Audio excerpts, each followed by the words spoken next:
اللہ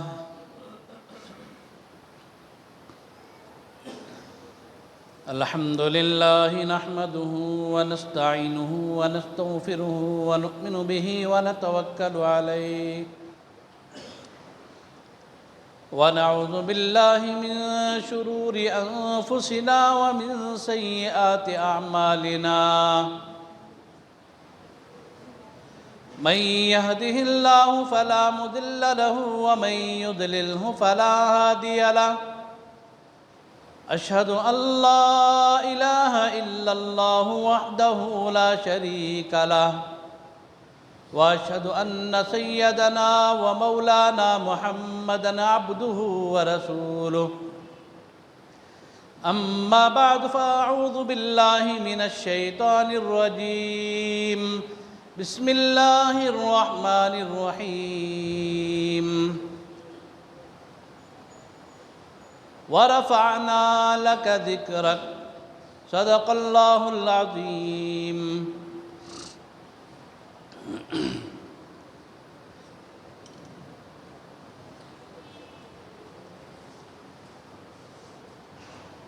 محترم بھائیوں، بزرگوں، عزیز دوستو،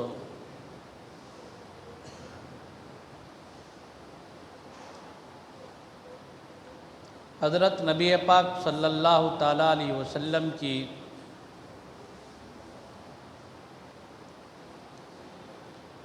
سیرت طیبہ کا ایک پہلو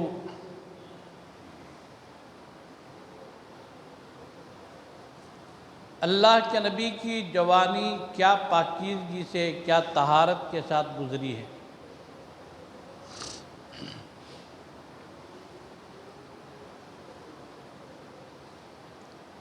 جمہور علماء اہل سنت کے عقیدے کے مطابق انبیاء معصوم عن الخطا ہوتے ہیں، سارے کے سارے پیغمبر معصوم عن الخطا ہوتے ہیں، اور سارے انبیاء میں امام الانبیاء کی بات ہی کچھ اور ہے، اس لیے کہ اللہ کے نبی کا بچپن، حضور کی جوانی اور اللہ کے نبی کے وفات کے آخری لمحات پورے کا پورا خاکہ محفوظ ہے۔ اللہ کی شان ہے،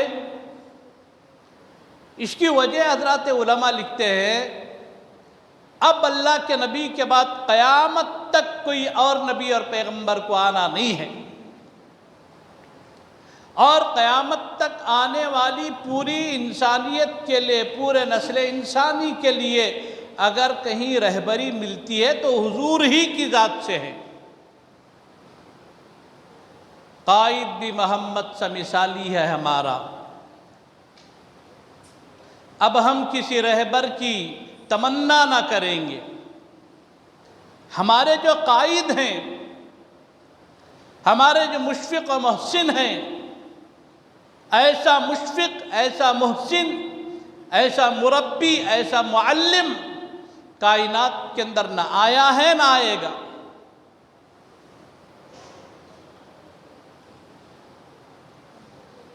تو قیامت تک آنے والی انسانیت پر حضور کا اسوہ لاگو کرنا تھا، تو حضور کے زندگی کے ایک چاپٹر کو محفوظ کر لیا گیا۔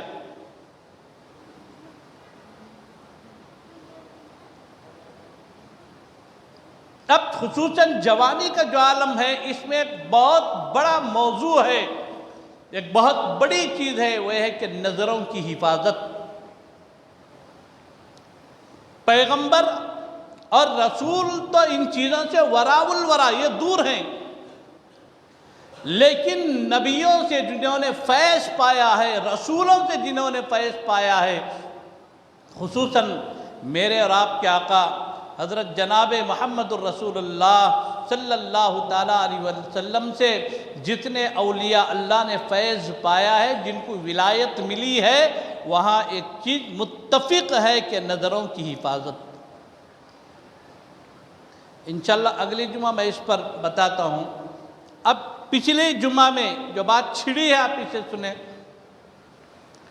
اللہ کے نبی کی جوانی کے جو کئی حالات ہمارے سامنے آئے۔ 25 سال کی عمر حضور کی، حضرت خدیجہ رضی اللہ تعالیٰ عنہ خود پہل کر رہی ہیں اور فرماتے ہیں کہ محمد بن عبداللہ میری تمنا ہے، میں چاہتی ہوں کہ میں تم سے نکاح کروں۔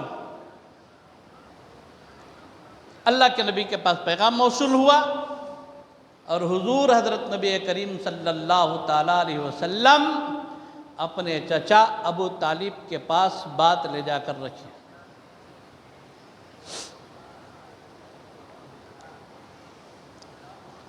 ابو طالب نے بھی خوشی کا اظہار فرمایا، کہا کہ ٹھیک ہے، تاریخ طے کرو، متعین کرو، بات کی تکمیل کرو۔ تو اللہ کے نبی صلی اللہ تعالیٰ علیہ وسلم کا جو نکاح ہوا ہے، یہ حضور کی عمر 25 سال، حضرت خدیجہ کی عمر 40 سال تھی۔ اللہ کے نبی علیہ السلام کا نکاح ہوا۔ حضور نبی کریم صلی اللہ تعالیٰ علیہ وسلم کی عمر 35 سال کو پہنچی۔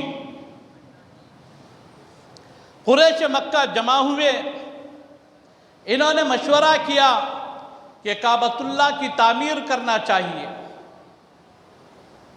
ہمارے بھی ہوتا نا، دو وجوہات ہوتے ہیں مساجد تعمیر کرنے کی، یا تو مسجد بوسیدہ ہو گئی، چھت ٹوٹ گئی، دیواریں ڈیمیج ہو گئی،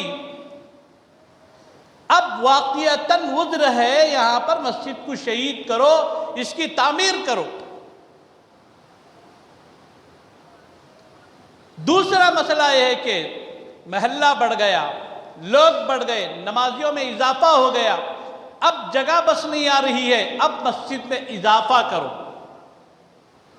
ڈیکوریشن کے لیے، آرائش کے لیے، تفاخر کے لیے، ایک دوسرے پر جتلانے کے لیے، ایک دوسرے پر واہ واہ کے لیے مساجد، اچھی بہترین مساجد توڑو، ڈمالش کرو، پھر اس کی تعمیر کرو۔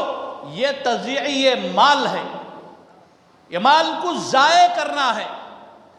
لوگ کہتے ہیں بھئی ایک آدمی اپنا گھر بنانے کے لیے کروڑوں کے روپے خرچ کر رہا ہے، یہاں کیوں نہیں کہتے کہ تضییع مال ہے؟ ہر جگہ ایک ہی بات ہے، ہر جگہ ایک ہی حکم ہے۔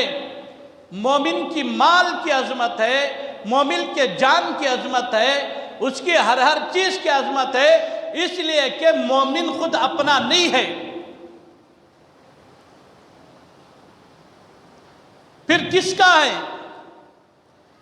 ان اللہ اشترى من المؤمنین انفسهم واموالهم بان لهم الجنہ یقاتلون فی سبیل اللہ فیقتلون ویقتلون۔ یہ خود اپنا نہیں ہے، اللہ کا خریدا ہوا ہے۔ اللہ تو مالک ہے، اسے تو خریدنے کی کیا ضرورت، بلکہ انسانوں کو سمجھانے کے لیے اللہ کہہ رہے ہیں کہ تم میرے خریدے ہوئے ہو جنت کے بدلے میں، لہذا خریدی ہوئی ہر چیز پر مالک کا حق ہے۔ ہم اللہ کے غلام ہیں، ہمارا مال، ہماری جان، ہماری جائیداد، ہمارے املاک، ہماری ایک ایک نفس، ایک ایک سانس، سب اللہ کی ملکیت ہے، ہمارا اپنا کچھ بھی نہیں ہے۔ بندہ کہتا نا وہ میرا ہے، وہ میرا ہے، فلاں میرا ہے، بیٹھو تھوڑی دیر، آرام سے بیٹھ جاؤ، اطمینان سے بیٹھ جاؤ، تنہائی میں بیٹھو۔ حقائق بندے پر تب کھلتے ہیں جب بندہ تنہائی اختیار کرے، بیٹھ جائے آرام سے، ایک کونے میں بیٹھ جاؤ، خصوصاً رات ہو، تاریکی ہو، بیٹھو، پھر سوچو میری عمر 40 سال، 40 سال سے پہلے میں کہاں تھا، میں کون تھا؟ هل أتى على الإنسان حين من الدهر لم يكن شيئا مذكورا إنا خلقنا الإنسان من نطفة أمشاج نبتليه فجعلناه سميعا بصيرا.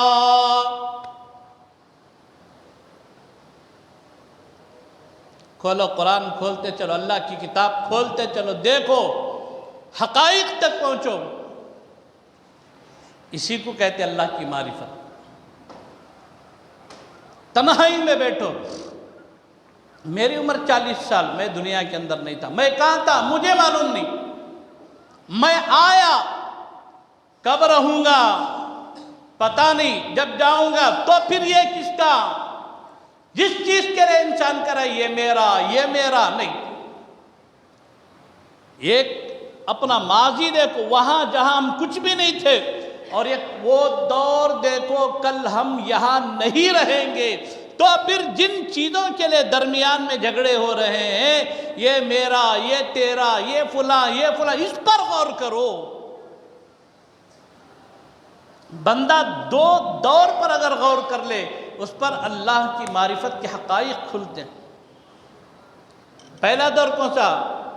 آج سے اتنے سال پہلے میں دنیا میں نہیں تھا، تو پھر میں کہاں تھا، میں کون، میری حقیقت کیا؟ اب پھر کل میں یہاں نہیں رہوں گا. میں آپ کو سمجھانے کے لیے، آسانی کے لیے ایک مثال دیتا ہوں. بچہ پیدا ہوتا نہیں، پیدا ہوتے ہی دودھ پلانے سے پہلے انہیں رویا تو بھی کیا کرتی؟ پہلا عمل کیا بولا؟ سیدھے کان میں اذان دیتے نہیں، اور دائیں کان میں اقامت. اس کا مطلب کیا ہے؟ یہ صاف میسج ہے. اذان کس لیے دی جاتی؟ نماز کچھنا. اذان ہوگی سیدھے کان میں، پھر اقامت ہو رہی دائیں کان میں. اب بچے کو تھوڑا پھرا کر پکڑتے ہیں، اس کے درمیان میں جتنا وقت ہے نا، یتی زندگی ہے. یتی زندگی کے اندر انسان جو ہلہ مچا رہا ہے نا، اس پر بیٹھ کر غور کرو. مولا میں کل کچھ بھی نہیں تھا، اللہ میں پھر اگلے کل نہیں رہوں گا، تو پھر ان چیزوں کے لیے میری لڑائی، میرے جھگڑے کا کیا مطلب؟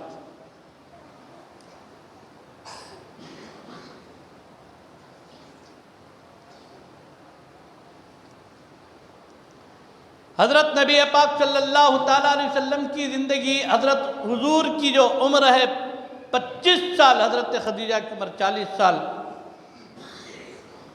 نکاح ہوا. قریش کے من میں بات آئی کہ ایک مسجد کی تعمیر ہو، کعبۃ اللہ کی تعمیر ہو. تب بات یہی تھی نہ چلی تھی. تو مساجد کی جو تعمیر کا مسئلہ ہے، یہاں بے جا خرچ کرنا تضیع مال ہے، یہ اللہ کیا جواب دہ ہوں گے؟ مسجد ہے، ضرورت نہیں ہے، پھر بنا رہے ہیں، پھر توڑ رہے ہیں، پھر بنا رہے ہیں، پھر توڑ رہے ہیں. یہ ڈیکوریٹ کے لیے نیتوں میں خرابی ہوتی ہے، فتور ہوتا ہے. تو کہیں کہیں اس طرح اگر ہو گیا تو پھر یہ خسارے کی بات ہے. حسن نیت بھی ہے، ضرورت بھی، الحمدللہ یہ ٹھیک ہے، یہ ثواب ہے، یہ باعث اجر ہے.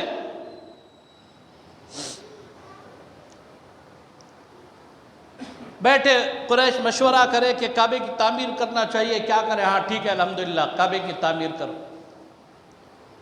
دیکھو چند چیزیں ہیں نا، دور جہالت میں بھی کیا عجیب تھی. اللہ کا گھر تعمیر کرنا، اعلان ہو گیا حرام کا پیسہ کون بھی نہیں لگانا.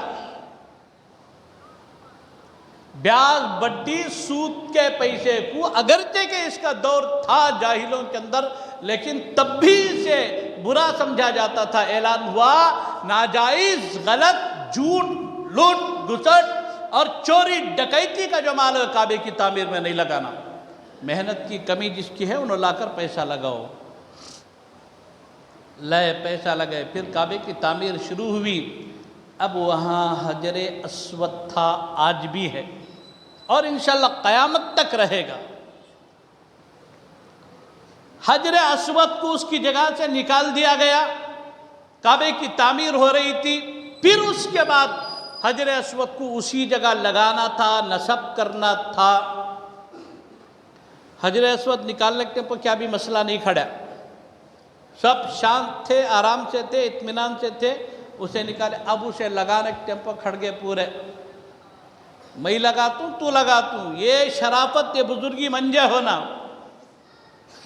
اب ہر قبیلے کا آدمی دنگل بنا کر کھڑا ہو گیا ہے، نہیں نہیں یہ بزرگی، یہ شرافت تو ہم نہ ہونا، ہمیں حجر اسود کو اس کی جگہ پر اٹھا کر لے جا کر لگاتے ہیں۔ کتنے قبیلے ہیں، سب کھڑے ہو گئے، سب کھڑے ہو گئے، کون بھی ہار ماننے تیار نہیں۔ اور وہ جو دور تھا، ایسا دور تھا، اونٹ جا کر کسی کے کنویں میں پانی پی لیا تو وہاں صدیوں تک، نسلوں تک دشمنی چلتی تھی۔ ایسے دور کے اندر حجر اسود کا مسئلہ، اس کی شرافت، اس کی بزرگی کون چھوڑنے تیار تھا؟ اب مسئلہ کھڑا ہو گیا، ادھر قریش پریشان، پورے قبائل پریشان، اور سب اس بات پر آ گئے، مرنے مارنے کی بات پر آ گئے، اس کی سعادت اگر ہمیں نہیں ملتی ہے تو پھر خون ریزی، خون کی ندیاں بہہ جائے، اس سے بھی کوئی سروکار نہیں، ہم لڑیں گے لیکن اس کی بزرگی اور شرافت کو ہم حاصل کریں گے۔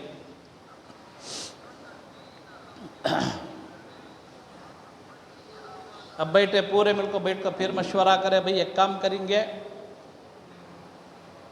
کل صبح میں حدود حرم میں سب سے پہلے داخل ہوگا، اس کے فیصلے پر ہم منظور کر لیں، انہیں جو بھی فیصلہ سناتا اس کے فیصلے کو منظور کریں گے، الحمدللہ وہ جو کہے گا اس پر ہم راضی رہیں گے۔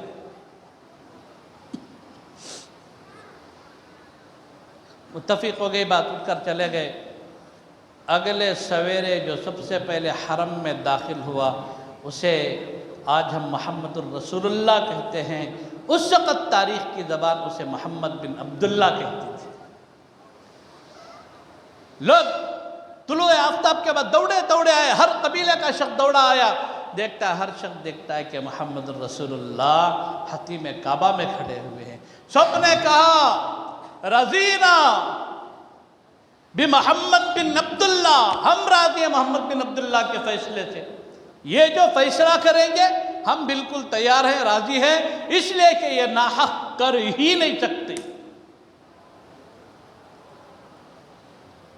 اللہ کے نبی حضرت رسول اللہ صلی اللہ تعالیٰ علیہ وسلم سب کو بٹھائے، سمجھائے، بھائیو دیکھو، یقیناً یہ شرافت کی بات ہے، جس چیز کے لیے تم لڑ رہے ہو تمہارا جذبہ بھی اپنی جگہ صحیح ہے، لیکن تھوڑا طریقہ بدلو۔ بعض مرتبہ ہوتا نہیں، اختلاف صحیح رہتا اپنی جگہ، لیکن طریقہ غلط رہتا ہے، غلط طریقے کی وجہ سے غلط حرکتیں پیدا ہوتی ہیں اور امت کے اندر اس کا ایک بڑا بوال کھڑا ہو جاتا ہے۔ اختلاف صحیح طریقے پر ہو، اس کا اختلاف بھی صحیح انداز پر ہو۔ اللہ کے نبی علیہ السلام نے فرمایا، جس چیز کے لیے تم لڑ رہے ہو بالکل حق پر ہو، ہر قبیلہ یہی چاہتا ہے کہ اس کی بزرگی اور شرافت ہمیں ملے، لیکن طریقہ بدلو۔ اب لوگ متوجہ ہوئے، طریقہ بدلو۔ دیکھو پیغمبر کو اللہ یہ حکمت عملی عطا فرماتے ہیں۔ بادشاہ مصر نے خواب میں دیکھا کہ خواب میں 7 موٹی تر و تازہ گائے اور 7 دبلی پتلی گائے اور گندم کے خوشے، ایک خواب تھا جو بادشاہ نے دیکھا۔ پورے کاہنوں کو، جادوگروں کو، اس وقت کے جو عامل حضرات نے بلائے، جمع کرے، بولے خواب کی تعبیر بولو، نہیں پہنچ سکے۔ حضرت یوسف علیہ السلام پر اللہ نے اس کی تعبیر کھولی، اس کی تعویل کھولی۔ حضرت یوسف علیہ السلام نے اس کی تعویل بیان فرمائی۔ بادشاہ مصر نے کہا، آپ جب اس کی تعویل بتا سکتے ہیں تو اس کا حل بھی آپ ہی بتا سکتے ہیں، خدا را آپ اس کا حل بتا دیں۔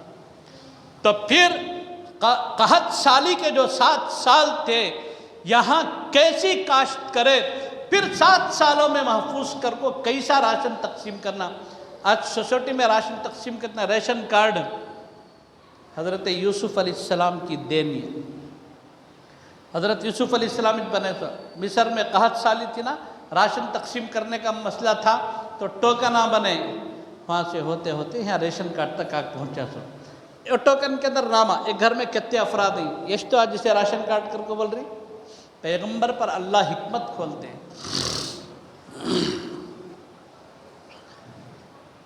تو اس مسئلے کو جیسا حل فرمایا تھا، پوری قوم نے فرمایا محمد بن عبداللہ آپ کے فیصلے پر ہم راضی ہیں، اس کا حل بھی آپ بتائیں۔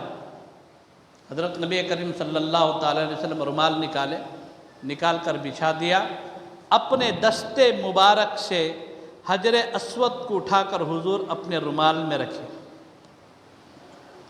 رکھ کر بولے ہر قبیلے کا ایک سردار آؤ، جتنے قبیلے تھے فرمایا ہر قبیلے کا سردار آؤ، اور جو حجر اسود جو رکھا ہوا ہے نا اس کے کونے پکڑو، اس طرح ہر قبیلے کا سردار کونے پکڑو، اس طرح سے حجر اسود کو اٹھانے کی جو فضیلت ہے، اس کی جو خدمت ہے، یہ پورے قبیلوں کو مل جائے گی۔ قبیلے کے سردار کی عزت پورے قبیلے کی عزت، قبیلے کے سردار کی بے عزتی پورے قبیلے کی بے عزتی۔ اب ہر قبیلے کا جو سردار ہے وہ آگے آئے اور وہ رومال کو پکڑے، اور یہ شرافت سردار کے ذریعے سے پورے قبیلے کو حاصل ہوگی۔ یہ حکمت عملی اللہ کے نبی علیہ السلام نے اس وقت فرمائی۔ ایک بہت بڑی جو جنگ ہونے والی تھی تاریخ عرب میں، حضرت نبی پاک صلی اللہ تعالیٰ علیہ وسلم کو اللہ نے سبب بنایا، وہ جنگ یوں ہی ٹل گئی۔ یہ جو واقعہ پیش آیا اس وقت، اللہ کے نبی حضرت محمد رسول اللہ صلی اللہ تعالیٰ علیہ وسلم کی جو عمر مبارک ہے یہ 35 سال کی تھی۔ پھر کچھ سال گزرے، اب اللہ کے نبی صلی اللہ تعالیٰ علیہ وسلم کا دل کہہ رہا تھا، حضرت خدیجہ سے فرمایا خدیجہ اب میرا دل کر رہا ہے کہ میں اب تک فیلڈ ورک محنت کیا ہوں، اب تک جو میری محنت ہوئی ہے یہ پوری فیلڈ ورک ہے، خدمت خلق میں اللہ کے مخلوق کی خدمت کرتے کرتے کرتے کرتے میری اتنی عمر گزری ہے۔ خدیجہ میرا دل چاہ رہا ہے، اندر سے مجھے میرا قلب آواز دے رہا ہے کہ اب تو کچھ دنوں کے لیے خلوت اختیار کر، اب تنہائی اختیار کر۔ حضرت خدیجہ نے فرمایا ٹھیک ہے۔ اللہ کے نبی صلی اللہ تعالیٰ علیہ وسلم حضرت خدیجہ سے فرمایا کچھ کھجوریں، کچھ ستو، کچھ پانی آپ میرے حوالے کر دیں، مجھے دے دیں، میں جا کر غار حرا میں بیٹھ جاؤں گا۔ یہاں اللہ کے نبی علیہ السلام کی یہاں سے اب اظہار نبوت ہونے والا ہے۔ اب فرشتے کے آنے سے پہلے، فرشتے کے نزول سے پہلے اللہ کے نبی صلی اللہ تعالیٰ علیہ وسلم غار حرا میں بیٹھے گئے، غار حرا میں بیٹھ گئے۔ مورخین لکھتے ہیں تاریخ میں، اور آج بھی کتب حدیث میں ہے، کعبۃ اللہ کو دیکھنا بھی عبادت ہے۔ اب تک حضور پر وحی کا آغاز نہیں ہوا تھا، اللہ کے نبی پر اظہار نبوت نہیں ہوا تھا، تب اللہ کے نبی غار میں بیٹھ کر کیا عبادت کرتے تھے، کیا پڑھتے تھے؟ تو علماء لکھتے ہیں حضور علیہ السلام غار حرا میں جس مقام پر تشریف فرماتے بیٹھتے تھے، بس خاموش بیٹھتے تھے، اور حضور کی نظریں کعبے پر جمی ہوئی ہوتی تھی۔ خیر اب تو بڑی بڑی بلڈنگیں سب تعمیر ہو گئی، لیکن وہاں ایک ایسا مقام ہے کہ وہاں بیٹھ کر اگر دیکھا جائے تو کعبۃ اللہ نظر آتا، وہاں سے ڈائریکشن ویسا ہے۔ تو حضور وہاں بیٹھتے، کئی دن اللہ کے نبی علیہ السلام وہاں بیٹھے، جب پانی ستو وغیرہ ختم ہو جاتا پھر آتے، پھر لے کر چلے جاتے۔ حضور نبی کریم صلی اللہ تعالیٰ علیہ وسلم کی عمر مبارک جب 40 سال کو پہنچی تو اچانک حضور غار حرا میں ہی تشریف فرما، اچانک حضرت جبریل کا نزول ہوا۔ یہ پہلی وحی ہے، اور پہلی وحی کیا ہے؟ اللہ کے نبی سے حضرت جبریل فرما رہے ہیں کہ اقرأ بسم ربک الذی خلق۔ قرآن جو نازل ہوا نا، یہاں سے شروع ہوا تو قرآن نازل ہونے کا۔ ترتیب کے اعتبار سے سورہ فاتحہ پہلے ہے، لیکن قرآن جو نازل ہوا وہ پہلا نقطہ یہی تھا۔ اللہ کے نبی سے حضرت جبریل نے فرمایا اقرا، پیغمبر آپ پڑھیے بسم ربک الذی خلق، اللہ کا نام لے کر، بسم ربک اللہ کا نام لے کر، رب کا نام لے کر، الذی خلق جس نے پیدا کیا۔ ایک مرتبہ جب حضرت جبریل نے فرمایا، حضور نبی کریم صلی اللہ تعالیٰ علیہ وسلم دیکھے اور حضور پر تھوڑا کیفیت طاری ہو گئی، اللہ کے نبی صلی اللہ علیہ وسلم دیکھتے اور حضور پسینے میں شرابور ہو گئے۔ پہلی مرتبہ تھا تو نہیں پڑھ پائے، دوسری مرتبہ حضرت جبریل نے فرمایا اقرا بسم ربک الذی خلق، حضور پھر خاموش رہے۔ تیسری مرتبہ حضرت جبریل نے حضور کو اٹھایا، اپنے سینے سے چمٹایا، اس طرح پکڑ کر اپنے سینے کو لگا کر اس طرح پکڑا، پھر چھوڑ دیے، چھوڑ کر جب کھڑے ہو گئے کنارے، پھر فرمایا اقرا بسم ربک الذی خلق۔ اب اللہ کے نبی علیہ السلام فرما رہے کہ اقرا بسم ربک الذی خلق، یہاں سے شروع وہی۔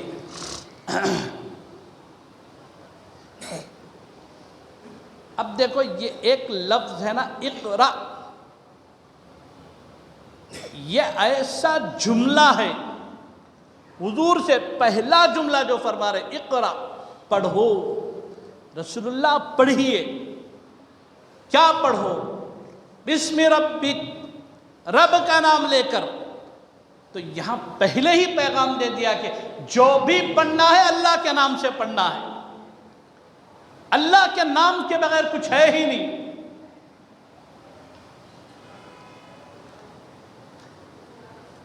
آج تھوڑا ماڈرن ذہن کے لوگ یہ کہتے ہیں کہ یہ علماء اور یہ علوم شریعت یہاں عصری علوم سے روکنے کا کام ہو رہا ہے۔ بھئی ہم کیا کہہ رہے روک رہا ہے؟ پیغمبر پر وحی کا نزول ہی ہو رہا ہے، رسول اللہ پڑھیے، اقرا سے ہو رہا ہے۔